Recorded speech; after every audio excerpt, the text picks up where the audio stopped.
রুদ্রবার্তার রান্নাঘরে আপনাদের স্বাগত জানাই। আসুন আমার সাথে রান্না শিখুন সহজভাবে। চলুন দেখুন আজকের রান্না। নমস্কার, রুদ্রবার্তার রান্নাঘরে আপনাদের স্বাগত জানাই। আমি মনীষা। রুদ্রবার্তা মানে সোজা কথা সোজাভাবে, এখানে রান্নাও দেখানো হয়, সবকিছু সোজাভাবে। আজকের রেসিপি টক ঝাল মিষ্টি টমেটো চাটনি। এই টক ঝাল মিষ্টি টমেটো চাটনি বানাতে কি কি উপকরণ লাগছে আর কিভাবে বানাচ্ছি চলুন দেখা যাক। টমেটো টক ঝাল মিষ্টি চাটনি বানাতে এখানে আমি 5টা টমেটো নিয়েছি। আপনারা যেরকম পরিমাণে করবেন, মানে যতটা পরিমাণ ততটা টমেটো নিয়ে নেবেন। 2টো কাঁচা লঙ্কা নিয়েছি আর হাফ ইঞ্চির একটু কম নিয়েছি আদা। এই 3টে উপকরণ আমি পেস্ট করে নেব। 3টে উপকরণ খুব ভালোভাবে পেস্ট করে নিয়েছি। বসিয়ে দিয়েছি, গ্যাস অন করে দিয়েছি। কড়াটা গরম হতে আমি গ্যাসটা লোতে করে দিলাম। আর এই চাটনিটাতে কিন্তু তেলের পরিমাণটা একটু বেশি লাগবে। আমি এটা সাদা তেলে করছি। প্রায় 3 চামচ আমি সাদা তেল দিয়ে দিলাম। তেল গরম হয়ে গেছে। তেলের মধ্যে আমি দেব 1 টিস্পুন জিরে। এখানে আমি মৌরিকে আধ ভাঙা করে রেখেছি। এটা কোনো ড্রাই রোস্ট করা মৌরি নয়, এমনি নর্মাল মৌরিকে আমি একটু আধ ভাঙা করে রেখেছি, সেটা আমি দিয়ে দেবো 1 চামচ, মানে 1 টিস্পুন। এখানে কালো জিরে দেব খুবই সামান্য পরিমাণ, হাফ টিস্পুনেরও কম। এবার দিয়ে দেবো এখানে 1 টিস্পুন ধনের গুঁড়ো, হাফ টিস্পুন হলুদ গুঁড়ো, লঙ্কার গুঁড়ো হাফ টিস্পুন। এটা অবশ্যই স্বাদ মতো দেবেন, কারণ 2টো কাঁচা লঙ্কা আমি অলরেডি ওতে দিয়েছি। যেহেতু টক ঝাল মিষ্টি তো একটু ঝালটা লাগবে। এবার দিয়ে দেব 2 পিঞ্চ হিং। এবার গ্যাসের ফ্লেমটা লো টু মিডিয়ামে করে দিলাম, একদম লোতে ছিল। এবার এটা একটু নাড়াচাড়া করে নেব। মশলা থেকে সুন্দর একটা গন্ধ বেরিয়েছে। গ্যাসের ফ্লেমটা কিন্তু হাইতে একদমই দেবেন না, তাহলে কিন্তু মশলাটা পুড়ে যাবে। দেখুন মশলাটা পড়েনি, অথচ থেকে একটা সুন্দর গন্ধ বেরিয়েছে। আর মৌরিটা অবশ্যই দেবেন, আর সবের থেকে কিন্তু কালো জিরেটা খুবই সামান্য। এবার টমেটো পেস্টটা দিয়ে দিলাম। গ্যাসের ফ্লেমটা আর একবার লোতে করে দিলাম, কারণ আগে এটা ভালো করে মিশিয়ে নেব।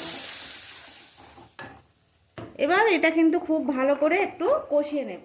এটা একটু কষিয়ে নিলাম, প্রায় 2 মিনিট মতো কষিয়েছি। এবার আমি গ্যাসের ফ্লেমটা লোতে করে দিলাম, দিয়ে এটা আমি 3 থেকে 4 মিনিটের জন্য ঢেকে দিলাম। তেলটা যতক্ষণ না সেপারেট হচ্ছে। প্রায় 3 থেকে 4 মিনিট এটা ঢাকা আছে।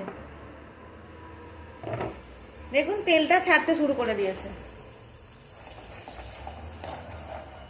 এবার এর মধ্যে দিয়ে দেবো স্বাদ মতো লবণ। লবণ দেওয়ার পর দিয়ে দেবো আমি 2 চামচ চিনি। এখানে কিন্তু চিনির জায়গায় গুঁড়ো দেওয়া যায়। আর এই চাটনিটা যে কোনো পরোটা দিয়ে খাবেন, খুবই ভালো লাগে। ফুলকপির পরোটা, বাঁধাকপির পরোটা, আর আমি মেথির পরোটার সঙ্গে এই চাটনিটা বানিয়েছিলাম। তখনই অনেকেই বলেছিলেন যে এই রেসিপিটা দেখানোর জন্য। আর এই চাটনিটা এতটাই টেস্টি, না বানিয়ে খেলে বুঝতে পারবেন না।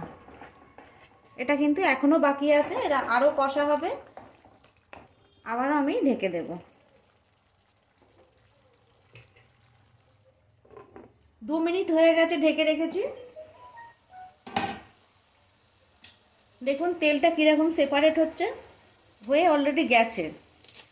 এবার একটু গরম মশলা দিয়ে দেবো, খুবই সামান্য, হাফ চামচেরও কম। একবার নুন মিষ্টিটা দেখে নেবেন। স্বাদটা আপনারা চেক করলেই বুঝতে পারবেন যে নুন মিষ্টি ঝাল টকটা কেমন লাগছে। স্বাদটা কিন্তু অপূর্ব, কারণ যে সমস্ত মশলা দিয়েছি তার যে ফ্লেভারটা দারুণ। আর ওই মৌরিটা কিন্তু অবশ্যই দেবেন, এর মধ্যে মৌরির ফ্লেভার খুবই ভালো লাগে। গরম মশলা দেওয়ার পরও কিন্তু আমি এটা আরও 2 মিনিট ঢেকে রাখবো। আরও 2 মিনিট ঢেকে রাখলাম। 2 মিনিট হয়ে গেছে, চাটনিটা কিন্তু একদম রেডি। এর কালারটা আপনারা বুঝতে পারছেন কি জানি না, কালারটা দারুণ এসছে, একটা সুন্দর মিষ্টি কালার।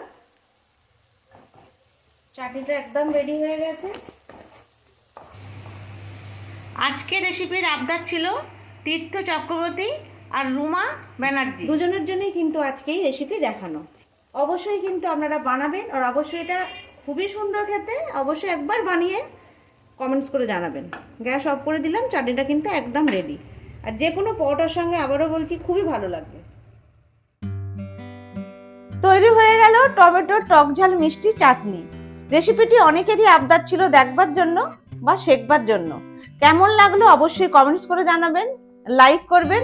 অবশেষে বলি রুদ্রবার্তা চ্যানেলটা সাবস্ক্রাইব করবেন, আর এইভাবেই আপনজন হিসাবে পাশে থাকবেন।